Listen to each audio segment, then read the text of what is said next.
मित्रांनो, आज पहाटे 2 वाजता आम्ही मासेमारी करण्यासाठी खोल समुद्रामध्ये निघलो होतो आणि सकाळी 8 वाजल्याच्या नंतर आम्ही डोली खेचायला सुरुवात केली. त्याच्यामध्ये आम्हाला भेटला तो म्हणजे जवला.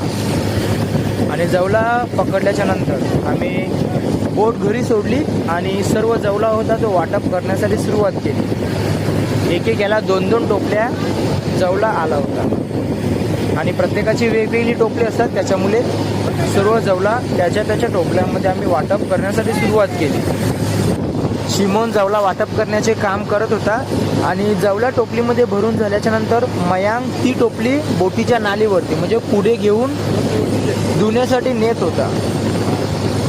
बघा, मयांकने टोपला आणलाय आणि त्याच्याच बाजूला आपला मामा टोपली धुवायचं काम करतो. जवला धुतला की तो स्वच्छ होतो आणि सुटसुटीत होतो. त्याच्यामुळे आम्ही सर्व टोपली धुवून घेतो आणि आजची आमची मासेमारी अशा प्रकारे पूर्ण